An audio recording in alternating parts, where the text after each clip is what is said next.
Hi all, mid cap ഡോക്ടറിൻ്റെ post market and pre മാർക്കറ്റിലേക്ക് എല്ലാവർക്കും സ്വാഗതം. അപ്പം ഇന്ന് നിങ്ങൾ ആദ്യം ഞാൻ ഇന്നലെ ചെയ്ത വീഡിയോ നിങ്ങൾ എത്ര പേര് കണ്ടു? സ്ഥിരമായിട്ട് കാണുന്നവർ കാണും. ഇന്നലെ ആ വീഡിയോ കണ്ടവർക്ക് ഞാൻ ഇന്ന് പറയുന്ന കാര്യങ്ങൾ വളരെ വ്യക്തമായിട്ടും ക്ലിയർ ആയിട്ടും മനസ്സിലാവും. ഇന്നലെ കണ്ട വീഡിയോ അഥവാ ഇന്നലെ നിങ്ങൾ കാണാതാണ് ഈ വീഡിയോ ഇന്ന് കാണുന്നെങ്കിൽ നിങ്ങൾ ആദ്യം പോയി ഇന്നലത്തെ വീഡിയോ കാണുക. ഓക്കെ, ഇന്നലത്തെ വീഡിയോ കണ്ടതിന് ശേഷം ഞാനിവിടെ ഐ ബട്ടണിൽ കൊടുത്തേക്കാം. ഇന്നലത്തെ വീഡിയോ ഇവിടെ ഐ ബട്ടണിൽ കൊടുത്തേക്കാം. ആ വീഡിയോ കാണുക. കണ്ടതിന് ശേഷം മാത്രമേ ഇത് കാണുക. ഇല്ലെങ്കിൽ മറന്നുപോയവരാണെങ്കിലും ചിലർ കരണബുദ്ധി കാണുമല്ലോ, അപ്പം കേട്ടത് പെട്ടെന്ന് തന്നെ മറന്നു പോകും. അപ്പോൾ അങ്ങനെ മറന്നുപോയവരും ഇന്നലത്തെ വീഡിയോ പോയി ഒന്ന് കാണുക. കണ്ടതിന് ശേഷം മാത്രം നിങ്ങൾ ഈ വീഡിയോ കാണാൻ ശ്രമിക്കുക. അങ്ങനെയാണെങ്കിൽ നിങ്ങൾക്ക് കുറച്ചുകൂടെ ക്ലാരിറ്റി കിട്ടും ഞാൻ എന്താണ് പറയുന്നുള്ള കാര്യം. ഓക്കെ, അപ്പം ഇന്നലെ ഞാൻ ഈ ഡേ ചാർട്ട് എടുത്ത് വെച്ചിട്ട് ഞാൻ നിങ്ങളോടൊരു കാര്യം പറഞ്ഞിരുന്നു. ഞാൻ പറഞ്ഞ എന്താണ്, ഇന്നലെ മാർക്കറ്റ് വീണപ്പം ധാരാളം ആൾക്കാർ പറഞ്ഞു, ഒയ്യോ ഭീകര ഫാൾ വരുന്നു, വീഴുന്നു, പൊട്ടുന്നു, സെൽ ഓഫ് വരുന്നു എന്നൊക്കെ ധാരാളം കമൻറ്റുകൾ വന്നു. കമൻറ്റുകളല്ല, സോഷ്യൽ മീഡിയയിൽ ചർച്ച വന്നു അല്ലേ.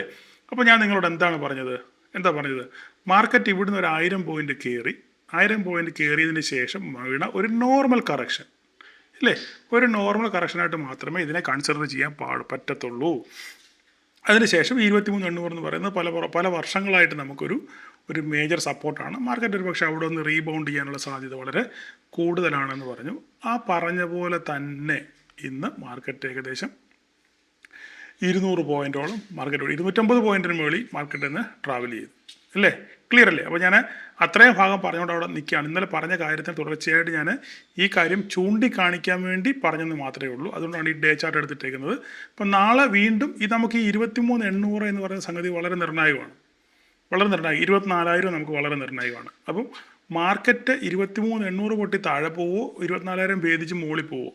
ഇതാണ് പ്രധാനപ്പെട്ട ചോദ്യം. 24,000 മുകളിൽ മാർക്കറ്റ് 24,000 മുകളിൽ ഡേ ക്യാൻഡിൽ നല്ല രീതിയിൽ, ഇപ്പോൾ ചുമ്മാതെ വെറുതെ ക്ലോസ് ചെയ്തേക്കുന്നത് മാത്രമേ ഉള്ളൂ, അങ്ങനെ പറ്റത്തില്ല.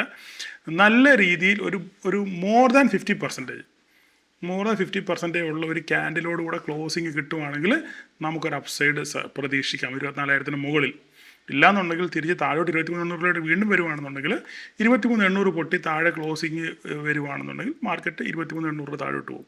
ഇതാണ് ഇപ്പോഴത്തെ ഒരു സാഹചര്യം. നമുക്ക് ഇത് ചാർട്ട് വെച്ചിട്ട് നമുക്ക് അനലൈസ് ചെയ്ത് പറയാൻ പറ്റുന്ന സംഗതി ഇപ്പോൾ ഇതാണ്. അപ്പം പലരും വിമർശിക്കാനുണ്ടാകാം. പക്ഷെങ്കിൽ ഞാൻ ഇന്നലെ പറയുന്ന നിലപാട് ഞാൻ പറഞ്ഞല്ലോ, വളരെ എല്ലാവരും പറഞ്ഞു സെൽ ഓഫ് ആണെന്ന് പറഞ്ഞു. ഞാൻ പറഞ്ഞു അല്ല, ഇതൊരു നോർമൽ കറക്ഷൻ മാത്രമാണ്, മാർക്കറ്റ് ഇവിടുന്ന് റീബൗണ്ട് ചെയ്യാനുള്ള സാധ്യത കൂടുതലാണ് പറഞ്ഞു. അതുപോലെ തന്നെ സംഭവിച്ചു. നമുക്ക് ആ ചാപ്റ്റർ അവിടെ വിടാം. ഓക്കെ, നമുക്കിനി വീണ്ടും ഡേ ക്യാൻഡിലോട്ട് വരാം. ഓക്കെ, അങ്ങനെ ഡേ ക്യാൻഡിലോട്ട് വന്നു കഴിഞ്ഞാൽ ഇന്ന് സംഭവിച്ച കാര്യം എന്ന് പറഞ്ഞു കഴിഞ്ഞാൽ, ഇന്ന് ആക്ച്വലി മാർക്കറ്റ് എന്ത് ചെയ്തു, 23,800 ഞാൻ പറഞ്ഞു 23,800 നിങ്ങളൊന്നും നോക്കാനില്ല. 23,800 എന്ന് പറയുന്ന നിർണായക വരയാണ്. ഈ വരയുടെ മുകളിലെങ്കിൽ മുകളോട്ട്, താഴെയെങ്കിൽ താഴോട്ട് ഇങ്ങനെയല്ലേ ഞാൻ പറഞ്ഞത്. രാവിലെ വോയിസിൽ ഞാൻ പറഞ്ഞത് തന്നെയാണ്, മുകളോട്ടെങ്കിൽ മുകളോട്ട്, താഴോട്ടെങ്കിൽ താഴോട്ട് അല്ലേ. മാർക്കറ്റ് അങ്ങനെ തന്നെ മുകളോട്ട് തന്നെ വൺ വേ റാലി നടത്തി പോയി ഒന്ന് താഴോട്ടൊന്ന് കുനിഞ്ഞതിന് ശേഷം മാർക്കറ്റ് എന്ത് ചെയ്തു, ഒരു വൺ വേ റാലി മാർക്കറ്റ് നടത്തി 24,000 എത്തി. ഈ 23,939 എത്തിയപ്പോൾ ഇവിടെ ഞാൻ പറഞ്ഞ കാര്യം അതുപോലെ തന്നെ ഗ്രൂപ്പിലുള്ളവർക്ക് കൃത്യമായിട്ട് മനസ്സിലാവും. ഞാൻ ആ പറഞ്ഞ കാര്യം അതുപോലെ തന്നെ ഞാൻ പറയാം. ഓക്കെ, ഇച്ചിരി ഇങ്ങോട്ട് വലുതാക്കി കാണിക്കുക, അപ്പോൾ നിങ്ങൾക്ക് കുറച്ചുകൂടെ മനസ്സിലാകും. ഞാൻ പറഞ്ഞ കാര്യം, ഞാൻ 23,939 മാർക്കറ്റ് എത്തിയപ്പം ഞാൻ പറഞ്ഞു ഇവിടെ നമുക്കൊരു ഷോർട്ട് കവറിങ് റാലി സ്റ്റാർട്ട് ചെയ്യും. പക്ഷേങ്കിൽ ആ മൊമെൻറ്റം നമുക്ക് കിട്ടണമെന്നുണ്ടെങ്കിൽ അതിൻ്റെ കൺഫർമേഷൻ 24,000 മുകളിലാണ്. ഓക്കെ, ആ 24,000 മുകളിൽ ഈ 23,933 മുകളിൽ നല്ല രീതിയിൽ ക്യാൻഡിൽ സസ്റ്റെയിൻ ചെയ്താൽ ഒരു 5 മിനിറ്റിൻ്റെ ഒരു ക്യാൻഡിൽ നല്ല രീതിയിൽ ഒരു ബുള്ളിഷ് ക്യാൻഡിൽ കിട്ടുവാണെങ്കിൽ മാത്രമേ നമുക്കൊരു ഷോർട്ട് കവറിങ് റാലി പ്രതീക്ഷിക്കാൻ പറ്റുള്ളൂ. പക്ഷേ അങ്ങനെ ഒന്നും സംഭവിച്ചില്ല. ഇവിടെ ആങ്ങിയും തൂങ്ങി ജസ്റ്റ് ഒന്ന് കയറിപ്പോയി എന്ന് മാത്രമേ ഉള്ളൂ. ഈ 24,000 എങ്ങനെയോ എത്തി. 24,000 എത്തി. നോക്കിക്കേ, ഇവിടെ നിങ്ങൾ ആലോചിച്ച് നോക്കി, ഇവിടുന്ന് ഇവിടം വരെ 24,000 ക്രോസ് ചെയ്ത് മുകളിൽ എത്ര നേരം എടുത്തു? 5, 10, 15, 20, 25, 30, 35, 40, 45, 50, 55, 60, 65, 70, 75, 80, 85, 90, 95, 100, 5, 10, 15, 20, 25, 30, 35, 40, 45, 50, 55. ഓക്കെ, അപ്പം 155 മിനിറ്റ്, ഏകദേശം 2.5 മണിക്കൂറിന് മുകളിലെടുത്തു മാർക്കറ്റ് ഈ 23,939 നിന്ന് ഏകദേശം 70 പോയിന്റ് സഞ്ചരിക്കാൻ വേണ്ടി ഏകദേശം 3 മണിക്കൂർ എടുത്തു. അപ്പോൾ തന്നെ പ്രീമിയം കുറേ ഉരുകി തീർന്ന് കാണും. കാരണം എന്താണ്, ഈ ഒരു പോക്കെന്ന് പറഞ്ഞു കഴിഞ്ഞാൽ മാർക്കറ്റിന് എന്താണ് ഒരു ഒരു ഒരു ഒരു ഒരു മൊമെൻറ്റം മാർക്കറ്റിലില്ല, ഇല്ലേ? ഒരു ശക്തി, ഒരു ഊർജ്ജം മാർക്കറ്റിന് മുകളിലോട്ട് പോകാനില്ല. ഇവിടെ എത്തിയപ്പോഴും ഞാനൊരു കാര്യം, പറഞ്ഞ പോലെ തന്നെ പറയാം. ഇവിടെ പറഞ്ഞ് എനിക്കൊരു പ്രതീക്ഷയില്ല മുകളിലോട്ട് എന്ന് പറഞ്ഞു, ക്ലിയറായിട്ട് പറഞ്ഞു. ഞാൻ പറഞ്ഞു എനിക്ക് ഇവിടുന്ന് ഇപ്പോൾ എൻ്റെ പ്രതീക്ഷ ചിലപ്പം നിഗമനം തെറ്റായി പോകാം, പക്ഷേ എനിക്ക് ഇവിടുന്ന് ഒരു പ്രതീക്ഷ ഇല്ല എന്ന് പറഞ്ഞു. പിന്നെ ഞാൻ ഇവിടെ എത്തുന്നതിന് മുന്നേ തന്നെ ഈ ട്രെൻഡ് ലൈൻ ഞാൻ എക്സ്റ്റെൻഡ് ചെയ്ത് വരച്ചിട്ടു. ഇവിടെ എത്തുന്നതിന് മുന്നേ ഇവിടുന്ന് മാർക്കറ്റ് കയറാൻ തുടങ്ങിയപ്പോൾ തന്നെ ഞാൻ ഈ ട്രെൻഡ് ലൈൻ വരച്ച് ഇവിടെ എക്സ്റ്റെൻഡ് ചെയ്ത് ഇവിടെ ഇട്ടിരുന്നു, അല്ലേ? അപ്പോൾ എനിക്ക് അങ്ങോട്ട് വ്യൂ ഇല്ല. ഇവിടുന്ന് ഇങ്ങോട്ട് മുകളിലോട്ട് മാർക്കറ്റ് പോകും എന്നുള്ള വ്യൂ എനിക്കില്ല. ഞാൻ പറഞ്ഞു ഇവിടുന്ന് ഷോർട്ട് കവറിങ് റാലിയൊക്കെ നടക്കുമെന്നൊക്കെ പറഞ്ഞെങ്കിലും ഇത്രയും നേരം എടുത്ത് മാർക്കറ്റ് നിരങ്ങി എത്തിയപ്പോഴത്തേക്കും എനിക്ക് അതിനകത്തൊരു കോൺവിക്ഷൻ ഇല്ലായിരുന്നു. ഉള്ള കാര്യം തുറത്ത് പറയാമല്ലോ. മാർക്കറ്റ് എൻ്റെ വ്യൂവിനെതിരായിട്ട് ടെക്നിസ്റ്റായിട്ട് മാർക്കറ്റ് മുകളിലോട്ട് പോയി, സ്വാഭാവികം. അതപ്പം ഞാൻ ദൈവമൊന്നും അല്ലല്ലോ, അല്ല എന്നും പറയുന്നത് ശരിയാവണം നിർബന്ധമൊന്നുമില്ല, നമ്മൾ മനുഷ്യനാണ്. അപ്പം അങ്ങനെ മാർക്കറ്റ് വീണ്ടും നിരങ്ങി വിടുന്നത്. അപ്പോൾ ഇവിടുന്ന് തുടങ്ങിയപ്പോൾ തന്നെ ഞാൻ ഈ ട്രെൻഡ് ലൈൻ വരച്ചിട്ടു. കൃത്യമായിട്ട് ആ ട്രെൻഡ് ലൈനിൽ പോയി മാർക്കറ്റ് തട്ടി എന്ത് ചെയ്തു, തിരിച്ച് വന്നു താഴോട്ട് ഇറങ്ങി നമ്മുടെ ഈ ലൈനിട്ട് റീടെസ്റ്റ് ചെയ്തു, വീണ്ടും ഒന്ന് കയറാൻ ശ്രമിച്ചു, അവിടുന്ന് ഫെയിലായി. മാർക്കറ്റ് നേരെ വീണ്ടും 24,000 മാർക്കറ്റ് വന്ന് ക്ലോസ്, ഏകദേശം അറൗണ്ട് 24,000 വന്ന് ക്ലോസ് ചെയ്തു, ഇല്ലേ? അപ്പോൾ ഈ 24,000 എന്ന് പറയുന്ന നമ്പർ ഇപ്പോൾ ഏതെങ്കിലും കാരണവശാൽ മാർക്കറ്റ് ഇവിടുന്ന് ഈ ട്രെൻഡ് ലൈനും പൊട്ടിച്ച് മുകളിലോട്ട് പോയി നമ്മുടെ ഈ ബോക്സ് ഇങ്ങോട്ട് എക്സ്റ്റെൻഡ് ചെയ്തിട്ട് നാളെ ചിലപ്പോൾ ആവശ്യം വരും. ഈ ബോക്സിനെങ്ങാനും കയറിയിരുന്നെങ്കിൽ ഇന്ന് വൈകുന്നേരത്തെ എൻ്റെ ഈ വീടിൻ്റെ താഴിൽ പൊങ്കാലയുടെ ബഹളമായിരുന്നു. അല്ലെങ്കിൽ മറിഞ്ഞിരിക്കുന്ന പല ആളുകളും തലപൊക്കി എഴുന്നേറ്റേനെ, ഉറപ്പാണ്, സംശയമൊന്നുമില്ല. കാരണം അങ്ങേര് പറഞ്ഞില്ലേ മാർക്കറ്റാണ്ട് മുകളിലോട്ട് കയറിപ്പോൾ അങ്ങേര് ഇവിടുന്ന് പൊട്ടും, അല്ലെങ്കിൽ മേലോട്ട് പ്രതീക്ഷയില്ലെന്നല്ലേ പറഞ്ഞതാണ്ട് മാർക്കറ്റ് കയറിപ്പോയത് കണ്ടോ, അങ്ങേര് ഉടായിപ്പാണ് എന്നൊക്കെ പറഞ്ഞ് ധാരാളം കമൻറ്റുകൾ വരാനുള്ള സാധ്യത വളരെ കൂടുതലാണ്. ദൈവം തമ്പുരാൻ്റെ കൃപ കൊണ്ട്, ദൈവം തമ്പുരാൻ്റെ കൃപാകടാക്ഷം കൊണ്ട് എന്ത് സംഭവിച്ചു, നമ്മൾ വരച്ച ട്രെൻഡ് ലൈൻ കൃത്യമായിട്ട് വർക്ക് ചെയ്തു, അവിടെ തട്ടി മാർക്കറ്റ് തിരിച്ച് പോയിരുന്നു. ഓക്കെ, അത് നമ്മളുടെ എന്താ പറയുന്നത്, എൻ്റെ കൺവിക്ഷൻ അതായിരുന്നു മാർക്കറ്റിന് ഒരു അപ്സൈഡ് റാലി ഉള്ള പൊട്ടൻഷ്യൽ മാർക്കറ്റ് നിലവിലില്ല. എന്താണ് അതിൻ്റെ കാരണം? ഞാൻ എന്തുകൊണ്ടാണ് ഇവിടെ മാർക്കറ്റ് മുകളിലോട്ട് എനിക്ക് പ്രതീക്ഷയില്ല എന്ന് പറയുന്നതിൻ്റെ പ്രധാനപ്പെട്ട 2 കാരണങ്ങളുണ്ട്. ശ്രദ്ധിച്ച് കേൾക്കുക. 2 കാരണങ്ങൾ കൊണ്ടാണ് ഞാൻ ഇവിടുന്ന് മാർക്കറ്റ് മുകളിലോട്ട് പ്രതീക്ഷയില്ല, പോകാം, ഒരുപക്ഷെ സഞ്ചരിക്കാം, പക്ഷെ പ്രതീക്ഷയില്ല എന്ന് പറയുന്നതിൻ്റെ 2 കാരണങ്ങൾ. ഒന്നാമത്തെ കാര്യം പറഞ്ഞാൽ JP മോർഗൻ്റെ വന്ന പോസ്റ്റ് ഇല്ലേ, ഞങ്ങൾ ഈ ജൂൺ ക്വാർട്ടറിൽ ഒരു സെൽ ഓഫ് നടത്തും, പ്രോഫിറ്റ് ബുക്കിംഗ് ചെയ്യും, US മാർക്കറ്റിൽ പ്രോഫിറ്റ് ബുക്കിംഗ് നടത്തും എന്ന ഒരു പോസ്റ്റ് ഉണ്ട്. അത് നമ്മളുടെ ഇന്ത്യൻ മാർക്കറ്റിൻ്റെ മുകളിൽ ഡെമോക്രസിൻ്റെ വാൾ പോലെ തൂങ്ങിക്കിടക്കുകയാണ്.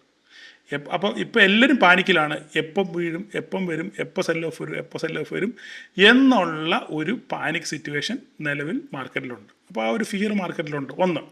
രണ്ടാമത്തെ കാര്യം, US-ഉം ഇന്ത്യയും തമ്മിലുള്ള ഡീല്, FTA അല്ല, ട്രേഡ് ഡീല് ഏകദേശം ഒരു ധാരണയിലെത്തി. പക്ഷെങ്കിൽ ഇന്ത്യ അതിന് ഒരു വാശി പിടിക്കുന്നുണ്ട്.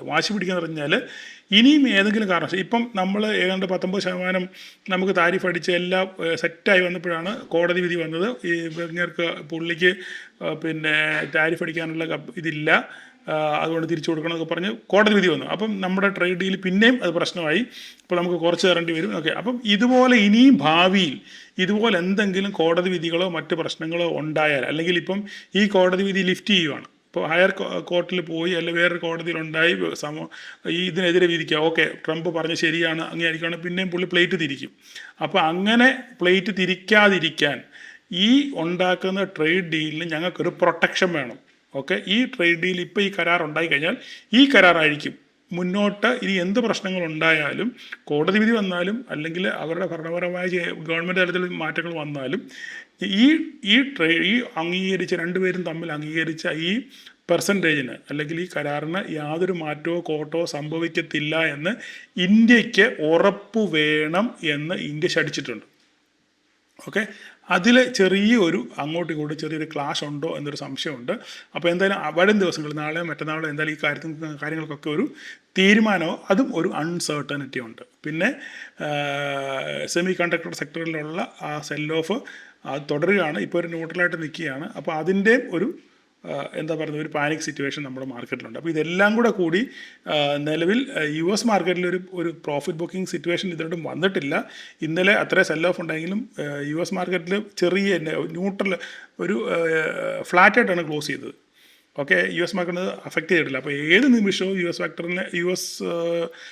പിന്നെ മാർക്കറ്റിനെ ഒരു സെൽ ഓഫ് മാർക്കറ്റിൽ ഉണ്ടാകാനുള്ള സാധ്യത വളരെ കൂടുതലാണ്. പ്ലസ് JP മോർഗൻ്റെ ഈ പ്രശ്നം ഇതെല്ലാം കൂടെ കൂട്ടി വായിക്കുമ്പോൾ ഒരു പക്ഷെങ്കിൽ ഒരു സെൽ ഓഫിനുള്ള സാധ്യത വരും ദിവസങ്ങളിൽ ഉണ്ടാകും. അങ്ങനെ വരും ദിവസങ്ങളിൽ സെൽ ഓഫ് ഉണ്ടാകുകയാണെന്നുണ്ടെങ്കിൽ 23,800 താഴെ നമ്മുടെ മാർക്കറ്റ് പോകുകയാണെന്നുണ്ടെങ്കിൽ വീണ്ടും ഫർദറായിട്ടൊരു സെൽ ഓഫ് നമുക്ക് വരും ദിവസങ്ങളിൽ കാണണം. എന്തായാലും നമുക്ക് നാളെ വീണ്ടും ഇന്ന് 23,800 നമ്മുടെ തലവര, നാളെ നമുക്ക് തലവര 24,000 ആയിരിക്കും.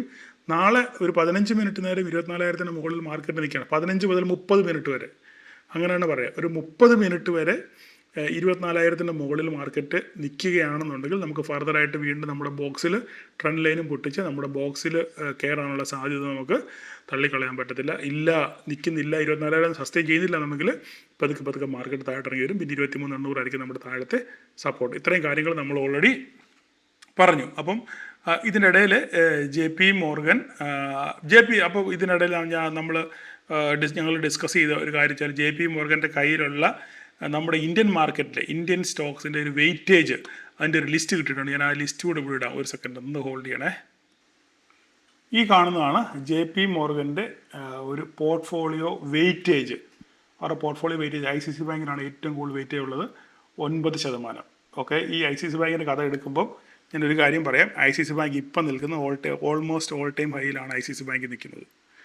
ഓക്കെ, അപ്പം അവർക്ക് 9% അവരുടെ ഇന്ത്യയുടെ പോർട്ട്ഫോളിയോ എടുത്ത് നോക്കുമ്പം ഇന്ത്യയിലെ സ്റ്റോക്സിൽ 9% ICICI ബാങ്കിനുണ്ട്. HDFC ബാങ്കിന് 8.3, മഹീന്ദ്ര അങ്ങനെ നോക്കിയാൽ മതി. കോട്ടക് മഹീന്ദ്ര, റിലയൻസ്, റെഡ്ഡി, ബജാജ് ഫിൻസർവ്, ടാറ്റ കൺസൾട്ടൻസി, ചോളമണ്ഡലം, മാക്സ് ഫിനാൻഷ്യൽ ഇങ്ങനെ കിടക്കുന്നു. അപ്പോൾ ഇതാണ് അവരുടെ വെയിറ്റ്. അപ്പം JP മോർഗൻ ഒരു സെൽ ഓഫ് നടത്തുകയാണെന്നുണ്ടെങ്കിൽ ഇതിൽ നിന്നൊക്കെ ആയിരിക്കണം ഒരു സെൽ ഓഫ് നടക്കാനുള്ള സാധ്യത. അതുകൊണ്ട് നിങ്ങൾ ജസ്റ്റ് ഇതൊന്ന് നിങ്ങളുടെ പഠനാർത്ഥം, നിങ്ങൾ പഠിക്കാൻ വേണ്ടി, മനസ്സിലാക്കിയിരിക്കാൻ വേണ്ടി ഞാനിത് പോസ്റ്റ് ചെയ്ത് മാത്രമേ ഉള്ളൂ. ഇത് ഞങ്ങളുടെ റിസർച്ച് ഗ്രൂപ്പിൽ നമ്മൾ ഓരോ കാര്യങ്ങൾ കിട്ടുമ്പോൾ നമ്മൾ അനലൈസ് ചെയ്യുന്നതാണ്. അപ്പോൾ അതിന് ജസ്റ്റ് അവിടെ ഒരു ആറ്റിക്കുറിക്ക് നമുക്ക് എന്തെങ്കിലും ഒരു സംഭവം കിട്ടുമ്പോൾ അതാണ് ഞാൻ ഇവിടെ നിങ്ങൾക്ക് കൂടുതൽ ഇവിടെ പോസ്റ്റ് ചെയ്യുന്നത്. അപ്പം ഇത് നിങ്ങളുടെ മനസ്സിലിരിക്കുക. അപ്പോൾ അങ്ങനെ സെൽ ഓഫ് വരുവാണെന്നുണ്ടെങ്കിൽ ഈ സ്റ്റോക്കുകളിലൊക്കെ എനിവേ ഒരു സെൽ ഓഫ് വരാനുള്ള സാധ്യത നമുക്ക് മറന്നു പോകരുത്. ഓക്കെ, ജസ്റ്റ് കാണിക്കാൻ വേണ്ടി പോസ്റ്റ് ചെയ്ത് മാത്രമേ ഉള്ളൂ. അപ്പം നാളെ ഇനി നമുക്ക് ബാങ്ക് നിഫ്റ്റി നോക്കുകയാണെന്നുണ്ടെങ്കിൽ ബാങ്ക് നിഫ്റ്റിയിൽ ഇന്ന് നല്ലൊരു റാലി ബാങ്ക് നിഫ്റ്റി നടന്നു. നിഫ്റ്റി വീണിട്ടും ബാങ്ക് നിഫ്റ്റി വീണില്ല. കാരണം അതിൻ്റെ പ്രധാനപ്പെട്ട ആളെന്ന് പറഞ്ഞു കഴിഞ്ഞാൽ ICICI ബാങ്ക് ആയിരുന്നു. ICICI ബാങ്ക് നല്ല രീതിയിലുള്ള റാലി നടത്തി, ഏകദേശം 35 പോയിൻ്റ് റാലി. ലാസ്റ്റ് മൊമെൻറ്റിൽ HDFC ബാങ്കും ആ റാലിയിൽ പങ്കെടുത്തു. ആക്സിസ് ബാങ്കും അതിൻ്റെ കൂടെ ചേർന്നു. അങ്ങനെയാണ് ബാങ്ക് നിഫ്റ്റി ഒരു വൺ വേ റാലി നടത്തി. അപ്പോൾ നാളെ 5731 സസ്റ്റെയിൻ ചെയ്യുകയാണെന്നുണ്ടെങ്കിൽ നമുക്ക് 617 കിട്ടാനുള്ള സാധ്യത വളരെ കൂടുതലാണ്. പക്ഷേ ഇന്ന് നമ്മുടെ മിഡ് ക്യാപ്പ് വലിയ രീതിയിൽ പെർഫോം ചെയ്തില്ല. കാരണം ഈ പെർഫോം ചെയ്യാത്തതിൻ്റെ വലിയ പ്രശ്നം എന്ന് പറഞ്ഞു കഴിഞ്ഞാൽ ഈ പറയുന്ന നമ്മുടെ BSE ആണ്. BSEയിൽ വരും ദിവസങ്ങളിൽ ഒരു പക്ഷെങ്കിൽ ഒരു സെൽ ഓഫിനുള്ള സാധ്യത നമുക്ക് തള്ളിക്കളയാൻ പറ്റത്തില്ല. അതിൻ്റെ കാരണം എന്ന് പറഞ്ഞാൽ NSEയുടെ IPO വരുന്നു. അങ്ങനെ NSEയുടെ IPO വരുമ്പോൾ അത് BSEക്ക് ചെറിയ തട്ടുകാടലിൻ്റെ സാധ്യതയുണ്ട്. അത് മാത്രമല്ല, ഞാൻ എപ്പോഴും പറയുന്ന പോലെ 2000 നിന്ന് 2700-800 റേഞ്ചിൽ നിന്ന് 4000 വരെ പോയതാണ് ഒറ്റ സ്ട്രെച്ചിന്. ഓക്കെ, അപ്പോൾ എന്തായാലും ഒരു പ്രോഫിറ്റ് ബുക്കിംഗ് ആയിട്ട് വരാനുള്ള സാധ്യത വളരെ കൂടുതലാണ്. അപ്പോൾ അതുകൊണ്ട് നിങ്ങൾ മിഡ് ക്യാപ്പിൽ ട്രേഡ് ചെയ്യുന്നവർ ജസ്റ്റ് ഒന്ന് കോഷ്യസ് ആയിരിക്കുക. കാരണം ഈ 1000 പോയിൻ്റ് റാലിയിലാണ് ഈ മിഡ് ക്യാപ്പ് ഇത്രയും ഇതിങ്ങനെ കയറിപ്പോയത്. അപ്പോൾ അതുകൊണ്ട് അത് വീഴുവാണെങ്കിൽ മിഡ് ക്യാപ്പും എന്ത് ചെയ്യും, അതിനോട് റെസ്പോണ്ട് ചെയ്യും. അതിൻ്റെ കൂടെ തന്നെ ഇന്ന് ഹീറോ മോട്ടോകോപ്പും നെഗറ്റീവ് സെൻറ്റിമെൻറ്റ്സിലായിരുന്നു. HDFC AMC നെഗറ്റീവ് സെൻറ്റിമെൻറ്റ്സിലായിരുന്നു. കുമിൻസ് 180 പോയിൻറ്റ് പൊട്ടി. മൊത്തത്തിൽ അവരുടെ ഹെവി വെയിറ്റ് സ്റ്റോക്കുകളെല്ലാം പൊട്ടലായിരുന്നു. അതിൻ്റെ ഒരു പൊട്ടലാണ് നമ്മളവിടെ കണ്ടത്, മിഡ് ക്യാപ്പിൽ കണ്ടത്. അപ്പോൾ മിഡ് ക്യാപ്പിൽ നമുക്ക് നാളെ ഈ 14,463 സപ്പോർട്ട്. ഇതിന് ഇത് 590 ബ്രേക്ക് ചെയ്യുകയാണെന്നുണ്ടെങ്കിൽ ഫർദറായിട്ട് വീണ്ടും മുകളിലോട്ട് പോകാനുള്ളൊരു പൊട്ടൻഷ്യൽ നമുക്ക് കാണാം. നാളെ സെൻസെക്സിൻ്റെ എക്സ്പയറി ആണ്. അപ്പോൾ നാളെ സെൻസെക്സിൻ്റെ എക്സ്പയറിയിൽ നമുക്ക് പ്രധാനപ്പെട്ട സംഭവം 77,000 ആണ്. 77,000 റേഞ്ചിലാണ് ഇപ്പം മാർക്കറ്റ് നിൽക്കുന്നത്. 77 എത്രയാണ്? 77 തൊള്ളായിരത്തി 76 തൊള്ളായിരത്തി 91. അപ്പോൾ 77,000 77,000. അപ്പോൾ നമുക്ക് ഈ 76,802 ഒരു സപ്പോർട്ടായിട്ട് ആക്ട് ചെയ്ത് കഴിഞ്ഞാൽ നമുക്ക് 77,631 വരെ ഒരു പക്ഷെങ്കിൽ കിട്ടാനുള്ള സാധ്യതയുണ്ട്. ഒരു ബുള്ളിഷ് സെറ്റപ്പാണ്. അല്ല ഇത് ബ്രേക്ക് ചെയ്യുകയാണെന്നുണ്ടെങ്കിൽ നമുക്ക് 76,224. അപ്പോൾ ഈ ലെവലുകൾ നിങ്ങൾ മാർക്ക് ചെയ്ത് വെക്കുക. ലെവലുകളിൽ എവിടെ എത്തുന്നു അതിനനുസരിച്ച് നിങ്ങൾ ട്രേഡുകൾ പ്ലാൻ ചെയ്യുക. അപ്പോൾ ഇത്രയൊക്കെ ഉള്ളൂ. അപ്പോൾ ഞാൻ പറഞ്ഞല്ലോ, സ്ഥിരമായി നിങ്ങൾ എൻ്റെ വീഡിയോ കാണാൻ ശ്രമിക്കുക. എങ്കിൽ മാത്രമേ നിങ്ങൾക്ക് ഞാൻ പറയുന്ന കാര്യങ്ങളൊക്കെ നിങ്ങൾക്ക് ഓരോ ദിവസവും പറയുന്ന കാര്യങ്ങൾ അതിൻ്റെ കണ്ടിന്യൂഷൻ നിങ്ങൾക്ക് കിട്ടണമെന്നുണ്ടെങ്കിൽ പെട്ടെന്ന് തന്നെ നിങ്ങൾക്കത് ഞാൻ പറയുന്ന കാര്യങ്ങൾ ക്ലിക്ക് ആണെന്നുണ്ടെങ്കിൽ സ്ഥിരമായിട്ട് നിങ്ങൾ വീഡിയോ കാണാൻ ശ്രമിക്കുക. അറ്റവും മൂലവും മാത്രം കാണാതെ അല്ലെങ്കിൽ ലെവലുകൾ മാത്രം നോക്കാൻ വേണ്ടി കാണാതെ മുഴുവനുമായി നിങ്ങൾ വീഡിയോ കാണാൻ ശ്രമിക്കുക. അപ്പം നാളെ എല്ലാവർക്കും ഒരു പ്രോഫിറ്റബിൾ ഡേ ആശംസിക്കുന്നു. Thank you.